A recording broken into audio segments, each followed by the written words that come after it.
ganti-ganti balik lagi di program kesayangan Anda, apalagi kalau bukan jaminan kesehatan Jamkes. Jamkes apa deh? BPJS Ketenagakerjaan.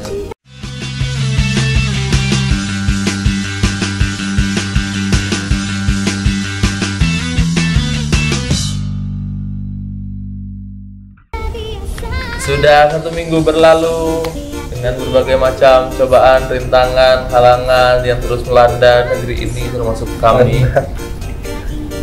Kami tetap bahagia, tetap Apa ini orang pasti penasaran ya? Apa rintangan-rintangannya Anda sebutin tadi apa?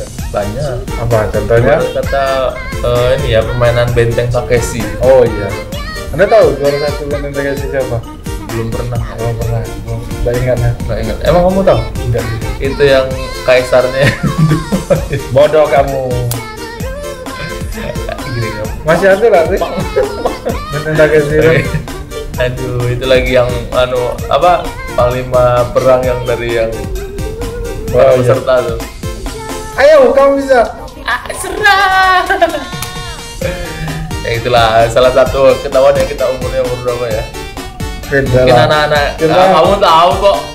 Mungkin anak-anak sekarang yang umurnya lahir tahun 98 ke atas nggak tahu itu Benteng Takeshi itu apa.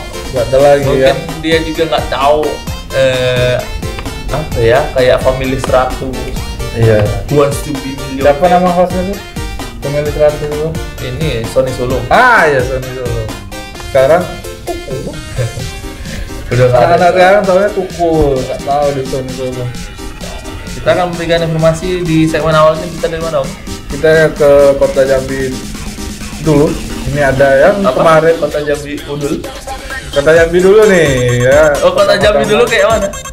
Itu dulu kan sudah saya ceritakan. Jadi ada apa nih orang Kalitam itu Udah lah, beritanya aja. membawa kapal pencalang dan angso duo. Jadi akhirnya mendaratlah di suatu daratan, kemudian dibangun. Sekarang itu yang kita kenali dengan Kota Jambi telah dia ya. Halo, lanjut. kita ini kemarin ada yang dituduh mabuk lem kemarin ya. Paman dan keponakan itu kompak sekali untuk menusuk warga hingga mati. Meninggal. Ini dia beritanya ya. Misteri kasus penusukan berujung pembunuhan terhadap Firmansyah Wagot Jambi Timur berhasil terungkap. Tim Satreskrim Polresta Jambi bersama tim Resmo Polda Metro Jaya berhasil menangkap 3 pelaku penusukan. Ketiga tersangka tersebut yakni Kadzafi, Wago Kelurahan Talang Bakung, kemudian Ahmad Zikri dan Ahmad Deki, Wago Kelurahan Wijayapura. Hubungan para pelaku adalah paman dan keponakan.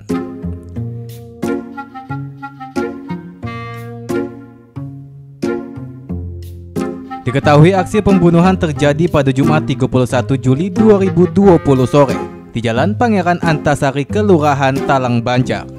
Peristiwa penikaman Iko terekam CCTV yang berada tidak jauh dari lokasi kejadian. Kejadian bermula saat korban bersama temannya tengah berboncengan dengan sepeda motor. Ketiga tersangka melakukan pengeroyokan dan langsung menusuk korban. Korban sempat dilarikan ke rumah sakit, namun akibat luka fatal yang dialami korban, akhirnya korban meninggal dunia di rumah sakit. Dalam keterangannya, para tersangka nekat melakukan penusukan diakibatkan tidak terima sang keponakan ditegur dan dituduh mabuk lem, sehingga ketiga tersangka mengeroyok korban dan kemudian melarikan diri ke Jakarta dan berhasil ditangkap. Selain mengamankan tersangka, petugas kepolisian turut mengamankan beberapa barang bukti, yakni seko bilah pisau, selembar baju korban dan seko unit sepeda motor. Tersangka terancam pasal berlapis dengan pasal 355 Junto, pasal 355 dan pasal 170 KUHP. Ketiga tersangka terancam hukuman 12 tahun penjara.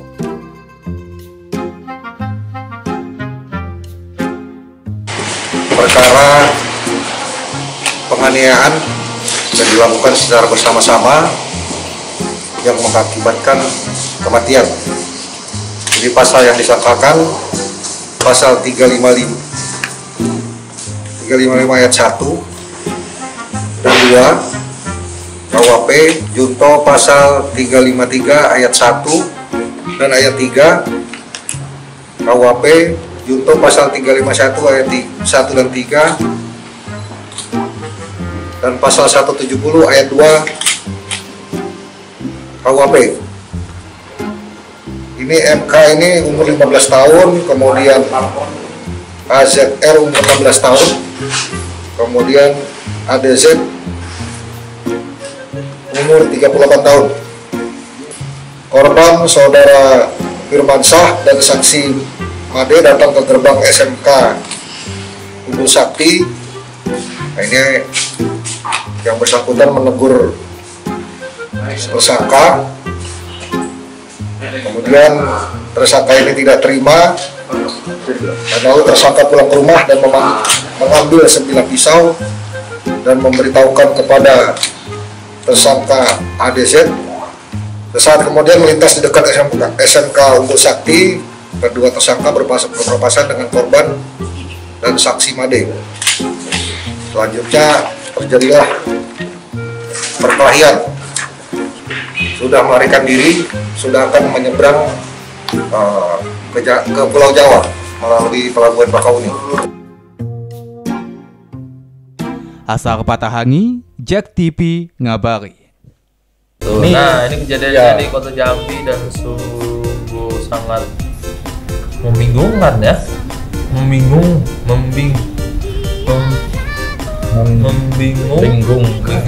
Jadi membingungkan ya, karena motifnya itu cukup sepele ya, hanya dituduh mabuk lah. Tuduh kan, tapi ya mungkin menjadi pelajaran juga bagi siapapun. Jangan asal ngomong kalau ada buktinya. Kalaupun ada buktinya, ini langsung saja laporkan kepada Gunung Perwati. Nah, ini nggak usah langsung eksekusi, karena sekarang dengan gampangnya orang tersinggung, sedikit atau kalau tersinggung sedikit banyak sekarang emang gampang. Ya selain gampang tersinggung, orang kan sekarang gampang juga mengeluarkan kata-kata yang menyinggung. Jadi saling menggesek ya. Anda gampang tersinggung, orang juga gampang menyinggung. Ya. Nah, itu terjadilah sebuah krisis Singgungan. Bukan krisis masyarakat, krisis identitas. Lanjut berita kedua, Om. Ya, kita nih masih di Kota Jambi. Di berita kedua ada seorang tukang bangunan kemarin itu yang terkenal ya akibat karyanya itu, yaitu tersengat listrik ya. Iya. Gua nggak tahu di perumahan Bougainville. Perumahan yang dia nyangsang itu ya. Iya, dia itu tukang bangunan yang mungkin bukan karya kampret. Hah? Bukan karyanya. Kok kau bilang karyanya? Oh iya, itu bilang karyanya. Itu pokoknya viral lah, yang viral itu karya kan. Itu seperti yang kita lihat video yang beredar kemarin. Tapi ada bersyukurnya dia selamat ya. Ya, alhamdulillah dia beritanya selamatkan. Begitulah detik-detik warga perumahan Bougainville Kelurahan Kenali Besar, Kecamatan Kota Baru kesetrum dan tersangkut kabel PLN. Warga yang terlihat panik mencoba menolong korban untuk dievakuasi. Diketahui korban bernama Samosir berumur 53 tahun. Menurut informasi yang diperoleh di lokasi kejadian, korban yang sehari-hari bekerja sebagai tukang bangunan kesetrum listrik saat tengah memperbaiki kabel listrik di rumah warga berlantai 2. Diduga akibat adanya korsleting listrik, korban langsung tersengat listrik dan jatuh tersangkut. Akibat kejadian tersebut, korban langsung dilarikan ke rumah sakit terdekat setelah mengalami pertolongan pertama. Setelah dilakukan perawatan, korban akhirnya dapat terselamatkan dan hanya mengalami luka memar di bagian tubuh. Asar Patahangi, Jack TV ngabari. Kamu hari ini buang air berapa kali? Buang air banyak kali. Serius lah nanya nih. Iya, kamu tuh seharinya berak itu berapa kali? Buang air besar. Oh ya, buang air besar berapa kali? Bangun tidur, 4 kali. Oh, 4 kali. Ini mungkin ada dari suatu perumahan ini mungkin kapasitas buang air besar warganya itu sangat berlebihan ya. 5 kali sehari mungkin, sehingga septic tanknya itu melimpah. Oh iya tuh, seperti itu ya. Tuh. Ini dia beritanya. Septic tank terpadu milik Perumahan Milian Regensi RT 35 Kelurahan Bagan Pete, Kecamatan Kota Baru, meluap dan melimpah hingga ke rumah warga di luar perumahan tersebut. Meluapnya limbah tersebut disinyalir sudah tidak mampunya septic tank tersebut dalam menampung limbah. Akibat saat hujan, limbah kotoran dalam septic tank tersebut merembes keluar dari area perumahan hingga pipa instalasi pengolahan air limbah. Samuri, salah seorang warga yang terkena dampak limbah tersebut, mengatakan hal itu terjadi sudah kedua kalinya. Pertama kali terjadi saat adanya banjir pada Desember tahun 2018. Setelah diperbaiki, kemudian pada Selasa 4 Agustus 2020 kembali terjadi. Diketahui septic tank terpadu IKO merupakan proyek yang dibangun oleh Dinas PUPR Kota Jambi. Samuri menentukan imbas dari ambruknya septic tank IKO mengakibatkan banjir limbah tersebut masuk ke rumah warga hingga mencemari ke sungai maupun kolam ikan warga sekitar. Air dari atas, Pak? Ya, dari atas, karena air hujan dan bang nyatu. Aturan bisa lah air hujan, ipal-ipal. Jadi aromanya tuh udah ini, Pak. Kita berharap lah kepada instansi yang terkait, manapun yang terkait, Pak, masalah ini. Ini kalau seperti ini terus, warga itu sangat-sangat resah. Tidak hanya itu, bau tidak sedap saat siang hari pun kian terasa. Sementara Heri Wata meminta kepada pihak terkait, khususnya pemerintah Kota Jambi, untuk segera mencari jalan keluar hingga perbaikan. Berharap supaya pipa pembuangan dari perumahan atas ini cepat dibagusin lah, ya. Yang kedua, kalau hari panas itu baunya itu menyengat. Nggak tahan kalau lama-lama di sini. Yang selanjutnya tuh kalau sudah dibagusin kan, kami kan ngambil aliran air dari got juga. Ya. Jadi kalau masih ada saluran air dari atas itu ikan kami banyak mati. Kejadian itu tentu membuat warga sekitar yang bermukim di luar perumahan resah. Klipa Patria, Jack TV ngabari. Nah, itu tadi karena kondisi kondisi septic tanknya yang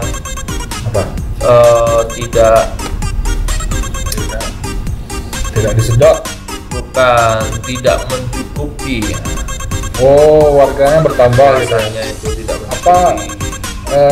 Kapasitas septic tank tidak sepadan dengan jumlah buangannya yang lebih banyak itu. Jadi waktu keadaan hujan, septic tanknya meluap dan masuk ke rumah warga. Wah, itu semerbak ya, ngeri ya. Nggak ngeri, semerbak aja. Iya. Nggak juga lengket pastinya. Dan susah dihilangkan nodanya. Dan juga itu trauma psikis. Hidungku. Saya membayangkannya itu jadi tidak nafsu makan. Apalagi merasakan. Tapi dulu kan gantinya jangan ngomong. Belum. Minta belum, cok. Iya. Ini habis break ya? Oh iya. Tadi kan kesetrum. Kan beri habis kesetrum. Anda tolol. Nah, ini lanjut. Berita selanjutnya ini ada dari Bangku Merangin. Bahasa Inggris apa? Merwin. Merwin, man. Terus. Jadi jadi Bangku, apa? brotherku, abangku. Terus abangku. Iya, my brother ya, abangku. Iya. Jadi kali ini ada yang korupsi pengadaan seragam. Kepala BPBD Merangin itu diperiksa sebagai tersangka oleh siapa? Ayo. Oleh siapa? Ini seragam aja bisa dikorupsiin, anjay. Ini beritanya.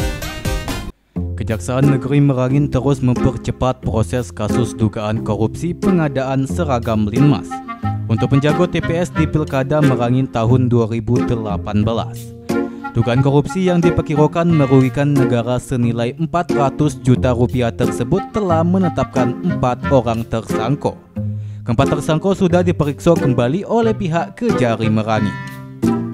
Kasipitsus Kejari Merangin Arliansa membenarkan para tersangka telah dipanggil dan dimintai keterangan. Keempatnya diperiksa dalam status sebagai tersangka.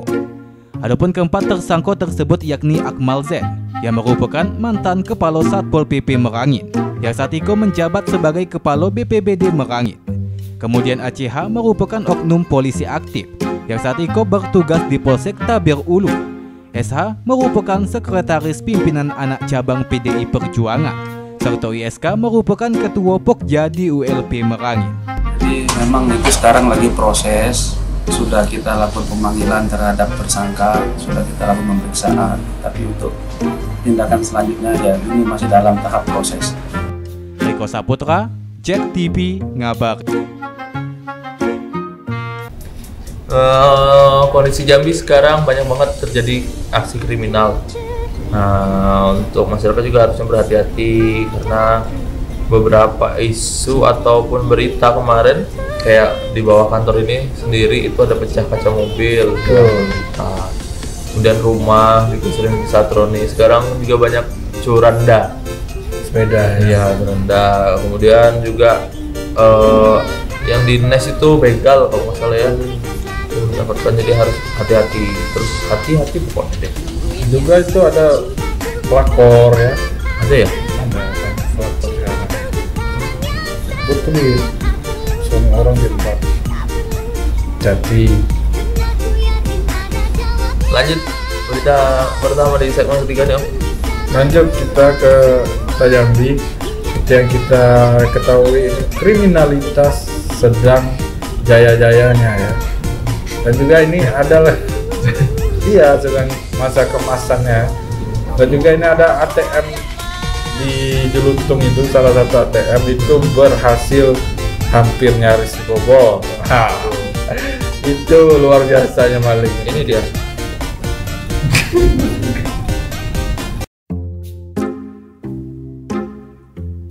Aksi pembobolan anjungan tunai mandiri atau ATM nyaris kembali terjadi di kota Jambi. Kali ini ATM Bank Sentral Asia atau BCA yang berada di depan kantor Tribun Lamo, tepatnya di kawasan Kelurahan Jeluntung, nyaris menjadi sasaran aksi pembobolan. Mesin ATM telah dirusak dan kamera CCTV disemprot dengan cat pilox. Beruntung, duit di dalam ATM gagal digondol maling. Husan juru parkir di sekitar lokasi mengatakan, aksi tersebut diperkirakan terjadi pada Rabu pukul 4 dini hari. Pelaku yang diduga menggunakan senjata tajam tersebut mencoba merusak mesin ATM. Namun akibat mesin yang sulit dibuka dan kondisi jalan yang mulai ramai, membuat pelaku melarikan diri. Akibat kejadian itu, sekitar mesin ATM telah digarisi oleh polisi.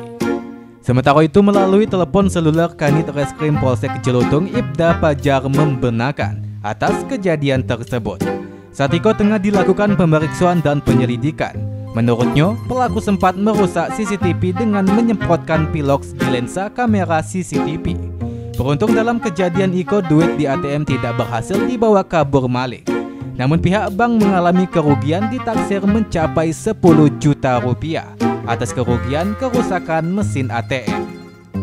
Hasar Patahangi, JEK TV, ngabar. Itu sudah dibongkar tapi gagal mencuri uang di dalamnya. Pintar ya, terlalu. Ini di Tribun Lama, di mana sih Anda tahu mungkin?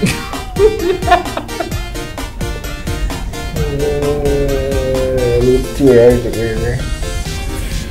Itulah dia bukanya. Ya itulah pokoknya ya. Jadi sebenarnya kejadian ini pembobolan seperti ini udah sering terjadi. Cuman kali ini dia apes. Nah, tidak seperti yang. apakah dia orang yang sama dengan yang membobol BNI? Karena ini dia lebih memilih BCA ya. Ya mungkin dia sudah bosan dengan yang BNI ya. BNI siapa yang memilih? BNI Bapaknya Prabowo. Bapaknya. Kok bapaknya Prabowo? Bapaknya Prabowo lah. Kan dia menteri dokter. Menteri apa juga? Udah, ayo berita kedua Om. Lanjut kita ke corona, ada yang dari klaster lapas. Ini kepala lapasnya sendiri yang menjadi korban positif dari virus corona. Di mana itu? Lapas kelas 2 lah, di mana lagi?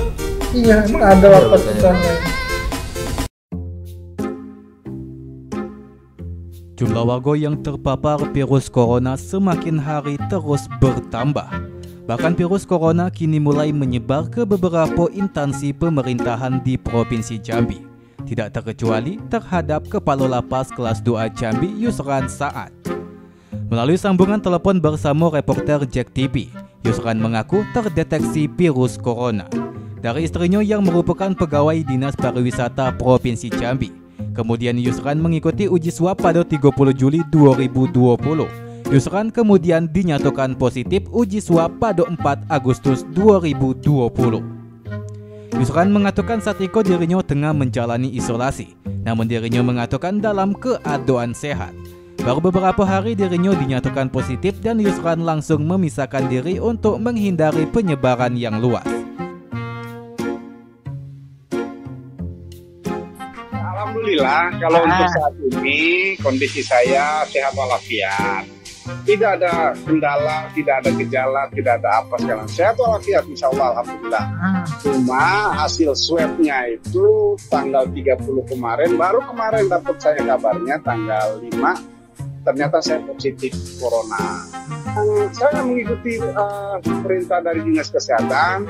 Yang jelas saya khususnya di sini dalam hal ini memang masih melakukan isolasi mandiri, diam di rumah dan memang tidak kemana-mana, tidak lagi berhubungan dengan siapa-siapa untuk memutus mata rantainya. Asar Patahangi, Jack TV ngabari.